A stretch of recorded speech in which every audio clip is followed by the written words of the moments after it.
how do you separate yourself from these chaotic days where you literally have other people's very important decisions? You're guiding them through them, and then you leave the hospital and you go home. How do you unwind? Because I'm sure that you probably carry a lot of that. It's hard. It's something that I work on because when you're on all day, it still does go with you, and you do bring it home.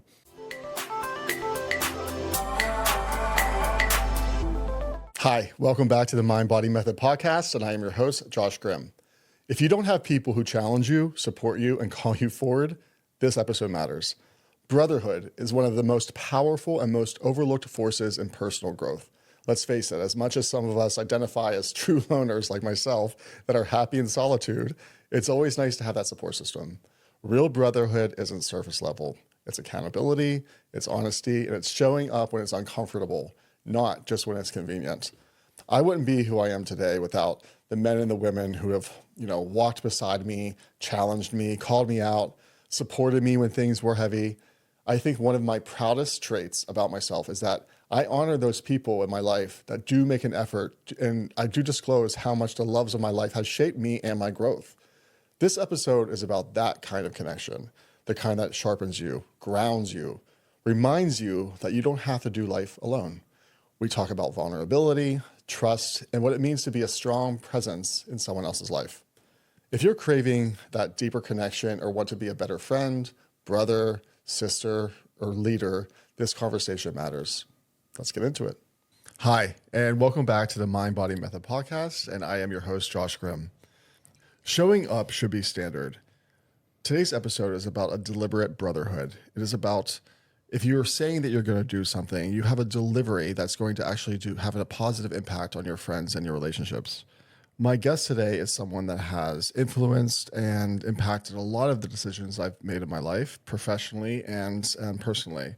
I think that I have probably avoided a lot of train wrecks because of his input and because of his wise words.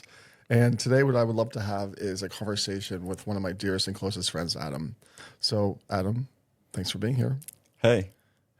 How's it going? Good. How are you? I'm good. It's been a minute. Well, have a little cheers to you.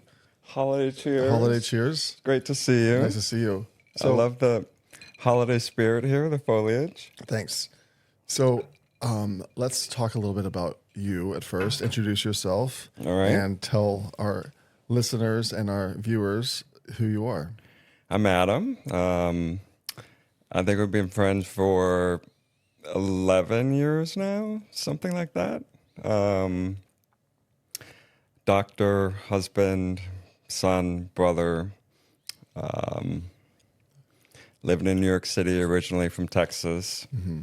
I met you in my early 20s. I was a trainer. Still a student. I think we've been through almost everything in this town. I think so too. I mean, I started out as your coach, as your trainer. You were, yeah. I remember. I used to come to your apartment on Houston Street. Yes, I had no idea that it was like the beginning of when you started doing that. You were so good at it. You actually, so I found you because I had just gotten out of a relationship and I wanted to learn how to work out. I growing up played sports and football like from elementary school until I graduated high school, but like I didn't really know how to do the gym like New Yorkers do the gym. And yeah, that's originally why I connected with you. And that's definitely whenever I remember that's when I was still like doing like the traveling training where, when trainers kind of first start out, they will go anywhere to get clients, right? Yeah. They will go all over the city, Mm-hmm. apartment to apartment. And that's what I was doing. That was like 11, 12 years ago because I founded my business 11 and a half years ago. Yeah. And I remember going to that place and we had weights in your apartment and we were doing things outside that like back patio and like walking lunges through the living room. And it was a big apartment though. That was an amazing apartment, Houston Street. Yeah. The boy from Houston living on Houston Street. Exactly. Yeah. And then you and I don't know really where it shifted, where we became closer and closer, but we definitely found this love for banter and Yes. food and wine. Exactly. And having these like nightly conversations or night out conversations where we'd sit at a restaurant, sit at the bar, Yeah. and share all the delicacies, Solve life's problems. life's problems. Yeah. Definitely a lot of relationship talk. Yes. Yeah. A lot of like boy talk. Mm-hmm. And Which honestly, I really needed at that time because it was right after I had come out, and starting to be a young professional, living in New York, navigating, dating other professionals in the city. Like, I didn't really have that sort of people to look up to, right? Like someone you can talk to about that kind of stuff, which was great because if I look back on that time in my life, like it was always a little hectic and sometimes kind of scary. So I really, I think that's why I bonded with you so quickly, because it was like we had that level of friendship, which developed into brotherhood. I mean, you use that word so much, but that allowed me to have that. I think that for me, it was like, you know, I had so much excitement and value having those moments with you. We had so much fun. We were wild. we were young. We definitely painted the town red. Yeah. But at the end of the day, we had these. I think like what I took away from a lot of that at our age, and at that age of our friendship was the conversations that we had, and that's what brought us so close together, and almost like this lifelong bond that, you know, it's like you don't really realize it until years later. And so we built this friendship over time, and you know, it wasn't necessarily an intentional outcome. It just is what happened, and that to me is I think how the brotherhood kind of became. Yeah. Another thing that I think that's also happened is like accountability, which actually is interesting because in New York, I feel like it is possible to live a life where you just never really grow up. But something that has also been a nice thing out of our friendship is holding the other accountable. Like, what are you doing? Why did you make that decision? I think I love you. You're better at that than I am. No, I mean, you do it too. It's different. I feel like we each have our own style. That's a good way to put it. Maybe a little bit more invasive. Yes. But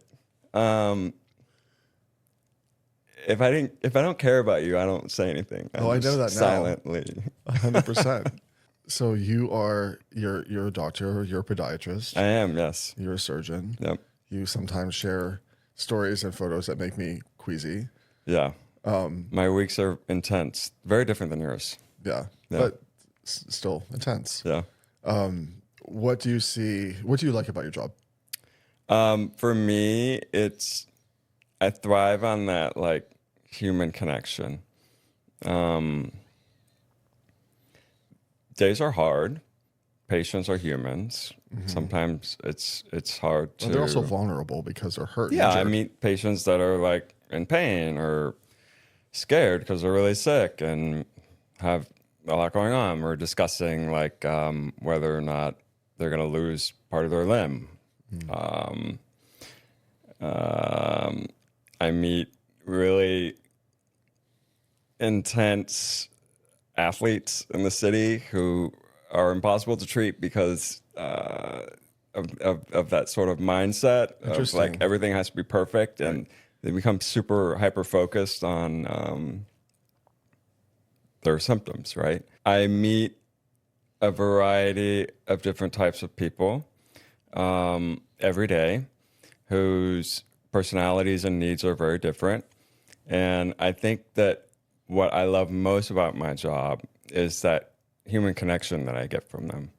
And when working with them, I'll learn more about life and what life is like for other people. And people will tell me like the craziest stories.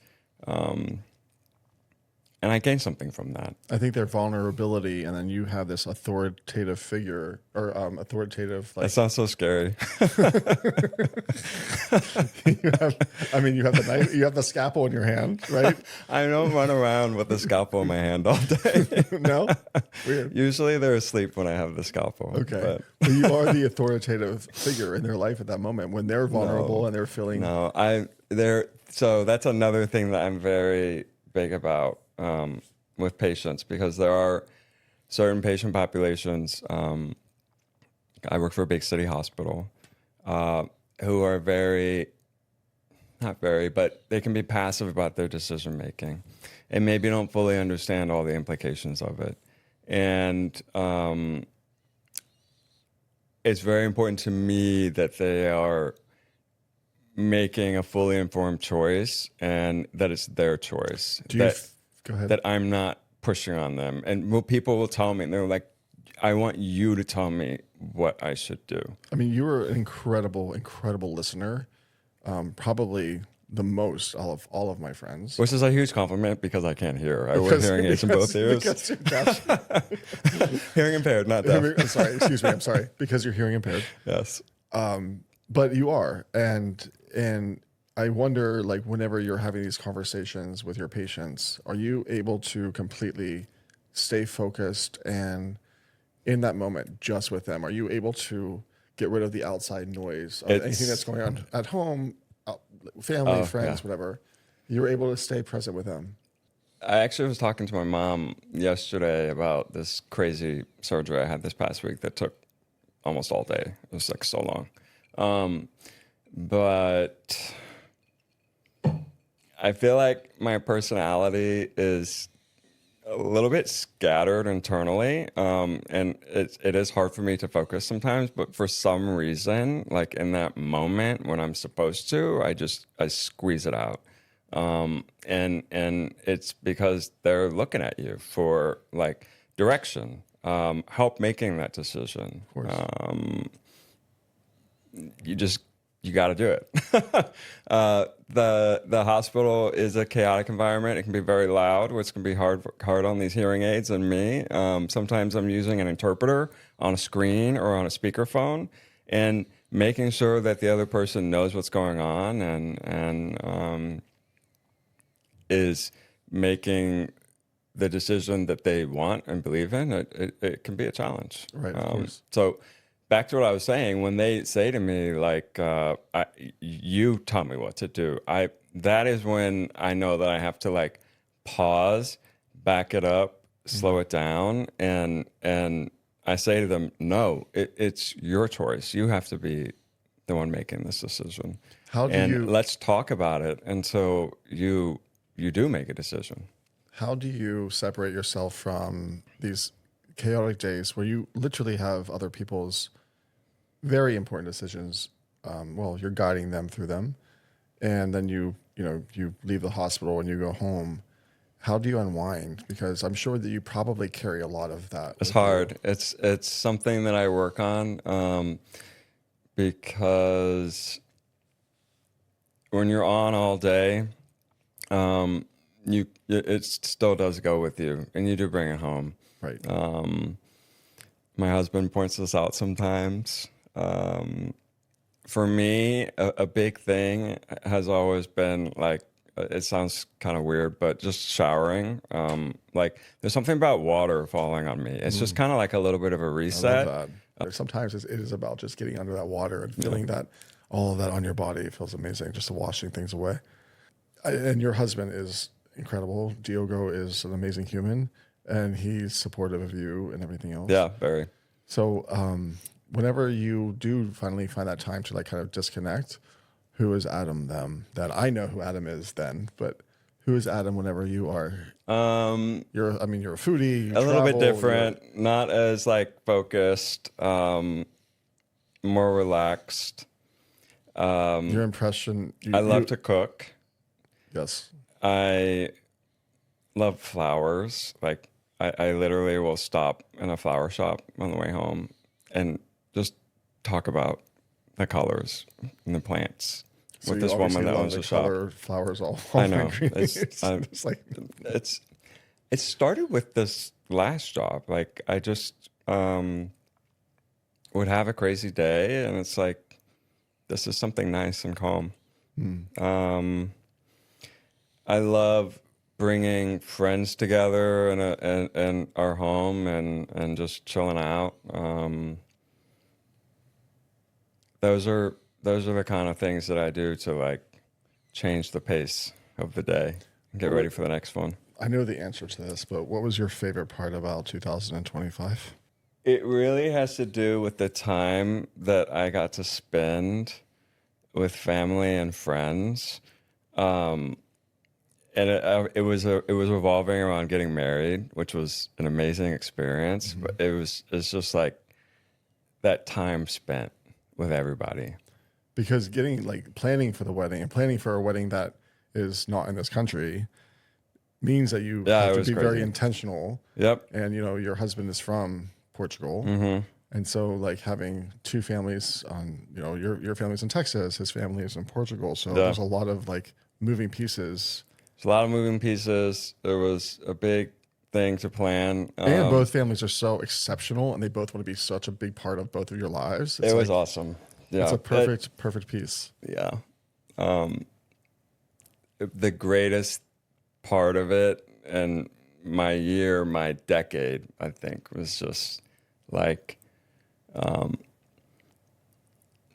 having those people that mean so much to you all in one place at the same time. I mean, it was the highlight. There's nothing. There's nothing better than that. Yeah. That weekend was incredible. Yeah.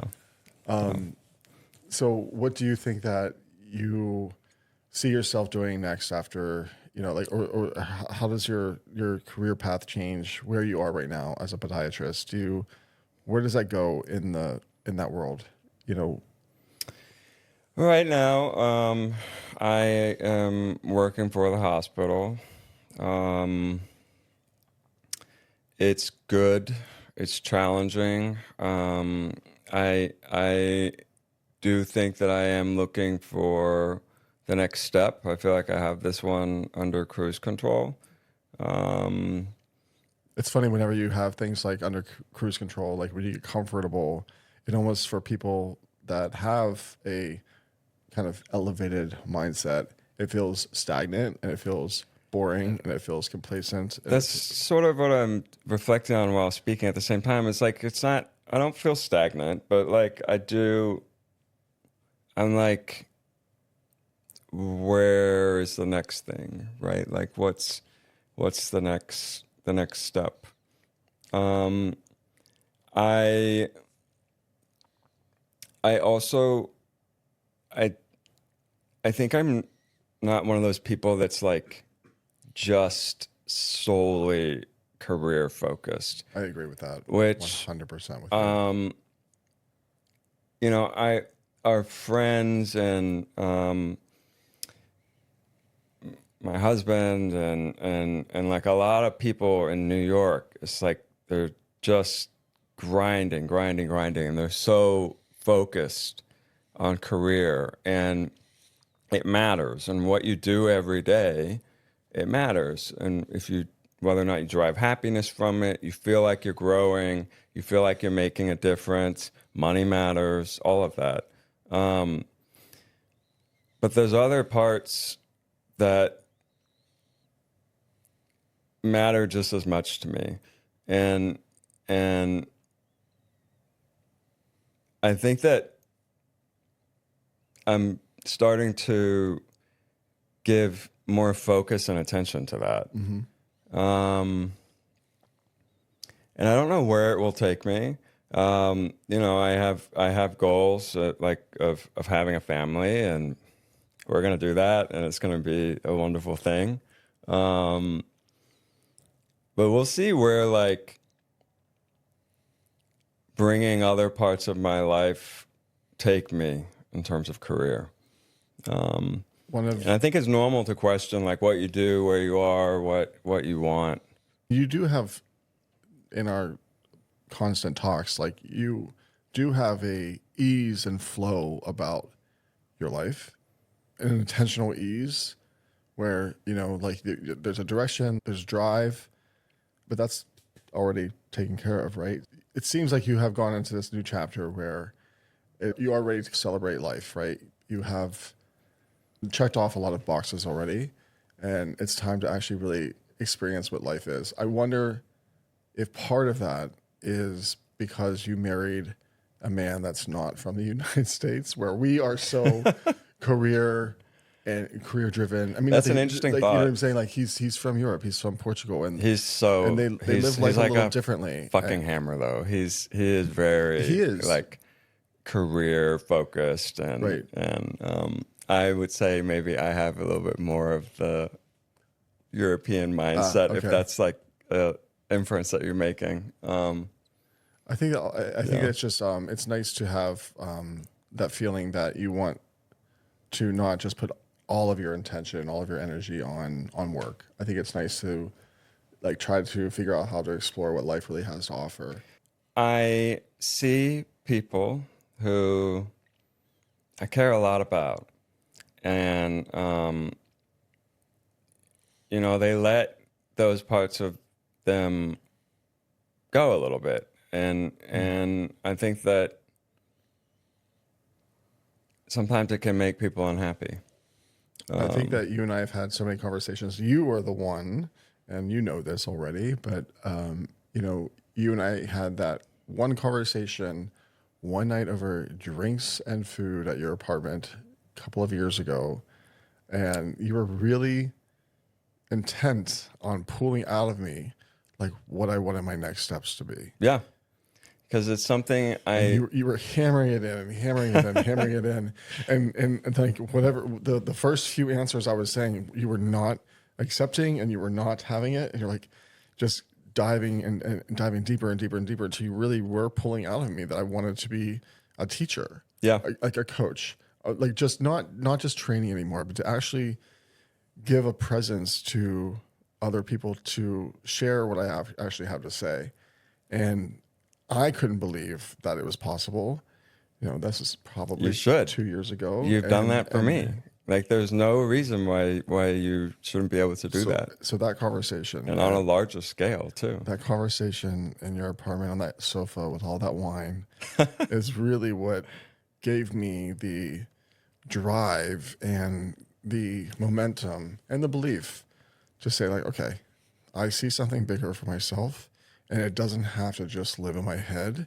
It could be something that's actually like obtainable for me. Yeah. And so. And look. And now all the things started happening. There's lights on us. It's like we're sitting here. But even like I remember even my first FitNut Collective panel discussion that I had, and like just last year, and I was like, this is actually what I wanted to be. I do remember telling you, and it still sounds silly. I was like, I want to be on stage, meaning I want to be on stage talking to hundreds or thousands of people and giving them some sort of insight about mindfulness and mind and body connection and whatnot. And so the fact that I said that out loud because you pulled it out of me and it's starting to trickle in is really, really valuable to me. And I never forget that. Thank you. Mm-hmm. This goes into like pivoting, and I think knowing when to, and maybe not necessarily knowing how to, but and we talk about this a lot, like this idea of living limitlessly and not being held back by thoughts in your mind that, like, you can't do this, like that's a bad idea, I won't be able to make this happen for me. I was reflecting on that a little bit for our talk today. And something that I've always had in my mind, like from really young, is like, I want to have it all, and I can. Like, I can have it all. And it's hard. And you will spend times in your life like focusing on one thing, and it may feel like you're dropping all the other things, but just sort of like having in your mind, and it doesn't even have to be a 100% written out clear goal, of like a direction of what you want it to look like, is really important. And you can have that. I believe that. What would challenge you, or have you had challenges that have made you think that that's not true? Of course. Yeah. Living here beats you down every day. Sometimes. Man, what are we doing here? I know. You said you've been here, what, 13? Yeah. 13 years. Yeah. Yeah. I think this is my 24th or 25th. Oof. I mean, I left here and there. I went to Vegas for a year. Yes. And I went to Asia for a year, almost a year. Uh-huh. But still, man, it's home. It's time to go sometimes, right? Yeah. I would like to do that. Like I feel like I'm a Sagittarius. I always want to like explore and try new things. And I feel like I'm ready for something like that. To try a new place. I don't know where it will be or what will happen, but I mean, you spend so much time in Portugal. Like, what is your opinion about that? I think it would be amazing. I think it would be hard. Yeah. Like, it's scary. I just turned 37, like starting over somewhere else, you know? And you're so close with your family in Texas. It would be even further. But honestly, like, it's really hard to sort of have the family gathering and stuff that I want here in New York. Like, there's just not space for that. Someone like you is, obviously you're very disciplined. What does your daily routine look like? That's a huge compliment. You don't think you have discipline? I don't think I'm a very disciplined person. Oh, really? I feel like my relationship with it is like I should be better at it. Okay, well, I take it back then. Okay. No. What is your daily routine? It's really revolved around work, like just getting into work on time. Okay, so I definitely take it back. I mean, I've known you for so long. I feel like you're kind of disciplined, but I am, yeah. you just sound like a mess. I don't know if I give myself credit for it, but it's something that I think I could be better at. Like I'm really not good at sticking with routines. I feel like I go through phases of it. Incorporating more alone time is good. Incorporating more exercise time. Like I'm never like super consistent with that kind of stuff. Why? I think I just get sucked into like life, and sometimes when I do have that downtime, I just want to like zone out, which maybe is like a way of meditating. I don't meditate. I like have a very negative reaction to that word. What do you break out in hives? I feel like I get heart palpitations. You're the Mind-Body Method Podcast, right? Yeah.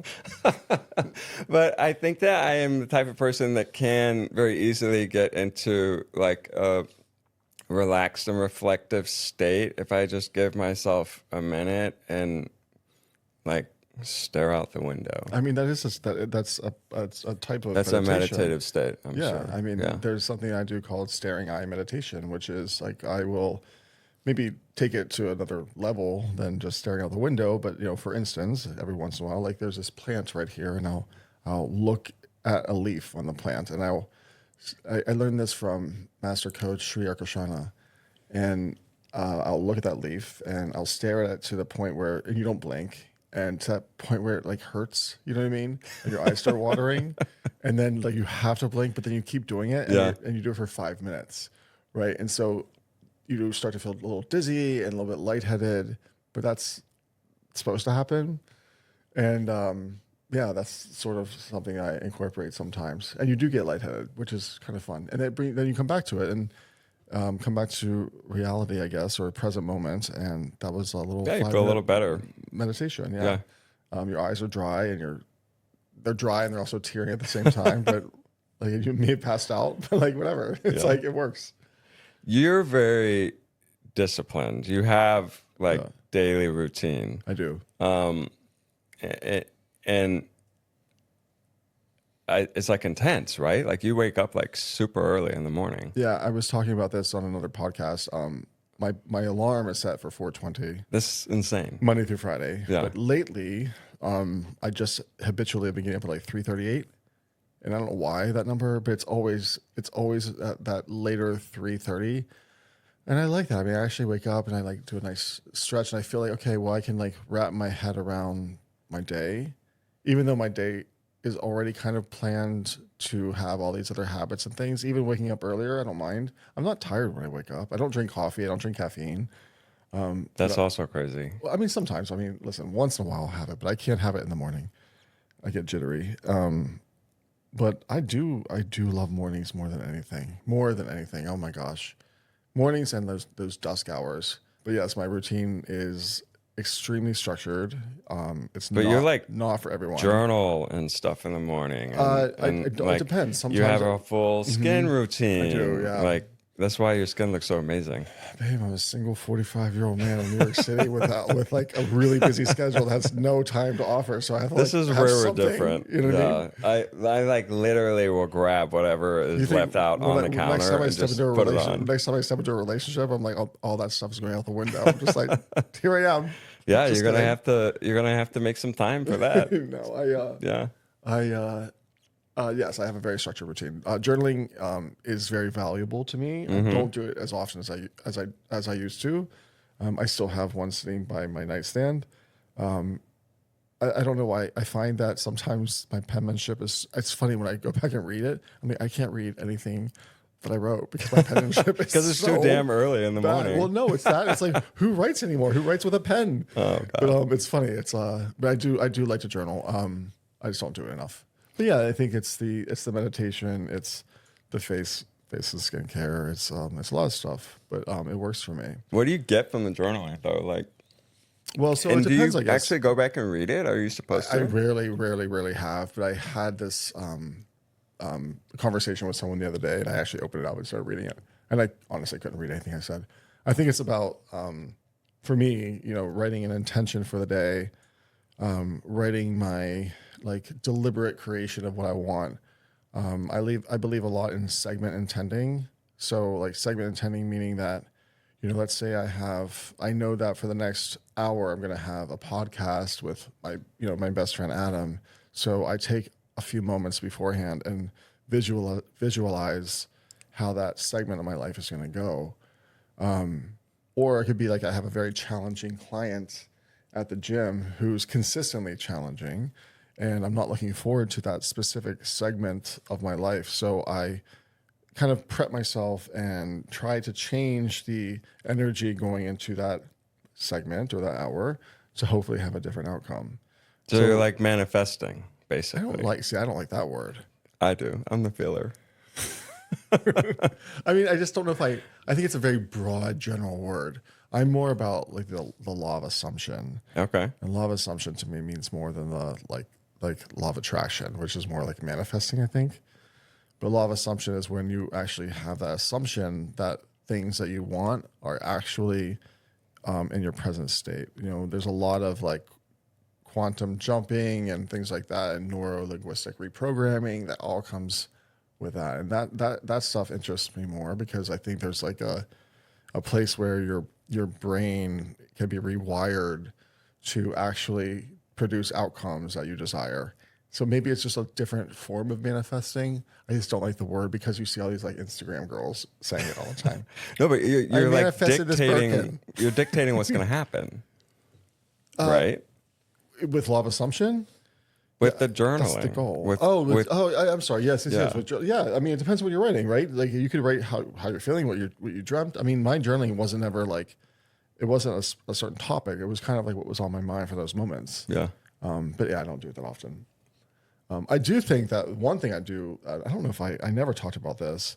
I've been doing this for like 2 years is, every single night I listen to, on a very low frequency on my phone, like a YouTube video that's about, it's either an 8-hour meditation, or it's like a subliminal messaging, or it's like a higher frequency megahertz of something that is supposed to produce abundance, and whatever. It depends on my mood. But every single night, I put it on low. Is it someone speaking? It depends. It could be. But I fall asleep within seconds. Like I've never had to ever take a sleeping pill or aid in my entire life. Like, I just am fortunate enough that I could fall asleep. You're very lucky you don't have sleep problems. I'm very lucky. I know people that do those. Yeah, but so my routine at night is very simple. I put on a YouTube video of something that's going to last through the entire night. Like a sleep something.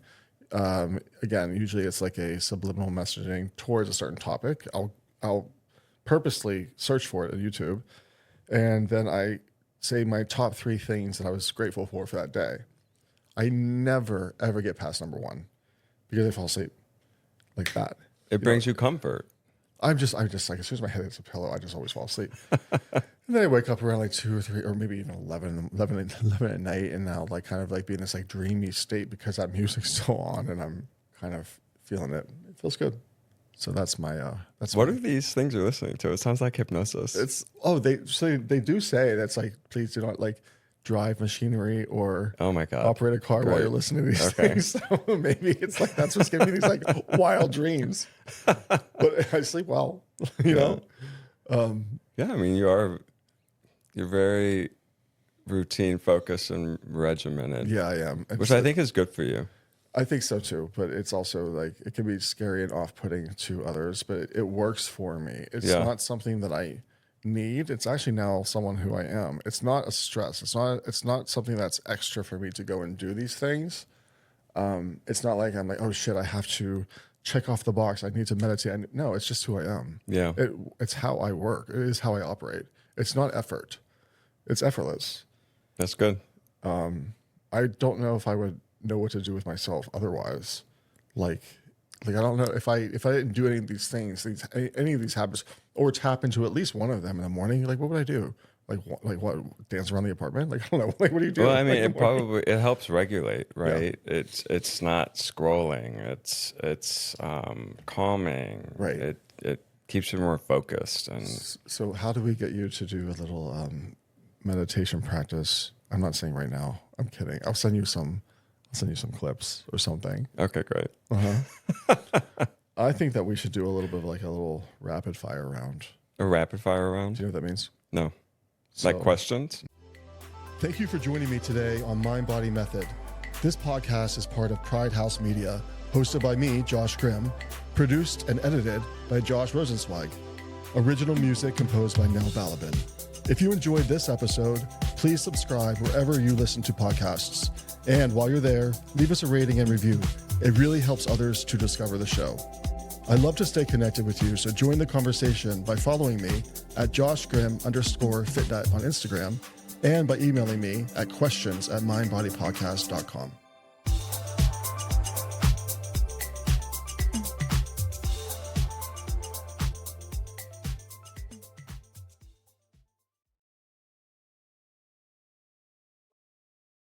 Okay. What's the next place you want to travel to? I really want to go to Antarctica, actually. Oh, same. But everyone's going to make fun of me for saying that. No one's making fun. I want to go there. Yeah, I think it'd be really cool. Okay. Yeah.